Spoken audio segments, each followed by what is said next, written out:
கன்னி லக்னம். கன்னி லக்னத்திற்கு 10ஆம் பாவத்தில் உச்சம் பெறக்கூடிய யாரும் இல்லை. 10ஆம் அதிபதி புதன். புதன் அங்கே ஆட்சியில் இருப்பாரா? அந்த புதன் வந்து பார்த்திங்களா கேந்திர திரிகோணத்தில் ஆட்சி உச்ச நட்பு பெற்றாலே நம்ம ஜோதிடத்திற்கு முதன்மையான கிரகமே புதன்தான். அதிக நபர்கள் வந்து பார்த்திங்களா நம்மளுக்கு கன்னி லக்னத்துக்காரர்கள் வந்து பார்த்திங்களா கன்னி ராசிக்காரர்கள் ஜோதிடத்துறையில் ரொம்ப பிரபலமாக இருப்பாங்க, ரொம்ப ஜொலிப்பாங்க. வாழ்த்துக்கள் சார். பக்கத்துலேயே ஆசிரியர் இருக்காரு பாருங்க. இருக்கு. அதனுடைய காரகத்துவத்தில் அந்த கிரக அமைப்பு இருந்தாவே வந்துடும். சரிங்களா? இது புதனுக்குங்கிறப்ப நம்ம ஜோதிடத்தை முதன்மையாக எடுத்துக்கலாம். நம்ம துறைங்கிறப்ப முதல் நம்மளை தான் நம்ம சொல்லணும். நம்ம துறையை சொல்லிட்டு தான் அதுக்கப்புறம் கல்வி சார்ந்த நிறுவனங்கள், கல்வி சார்ந்த துறை, டிஎன்பி எக்ஸாம்லாம் பார்த்திங்கன்னா அந்த டீச்சர்ஸ்க்கெல்லாம் அந்த கல்யாண பொறுத்த திருமண பொறுத்தெல்லாம் நம்மகிட்ட அனுப்புகிறாங்களேங்க சார்.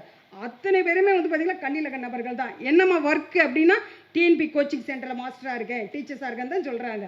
அது மாதிரி வந்து பார்த்திங்களா அந்த கல்வி நிறுவனங்கள் இயக்குதல், அதுக்கு கோச்சிங் கொடுக்கறது, இது எல்லாமே வந்து பார்த்திங்களா புதன். அது மட்டுமா வியாபாரத்துறை, வியாபாரத்துக்கு வந்து முதன்மையான கிரகம் அந்த வசீகரமே புதன் தான். அந்த சிரித்த முகத்தோடு ஒருத்தருக்கு வியாபார அணுகுமுறைக்கு வந்து பார்த்திங்களா முக்கிய கிரகமே புதன் தான். அந்த புதன் ஒருத்தருக்கு நல்லா இருந்துச்சுனாவே அந்த புத்தி கூர்மை இருக்குங்க சார். புத்தி கூர்மம், சுறுசுறுப்பு, அந்த ஆக்டிவாக இருக்கிறது, பண வரவு எல்லாமே வந்து பார்த்திங்களா ரொம்ப சூப்பராக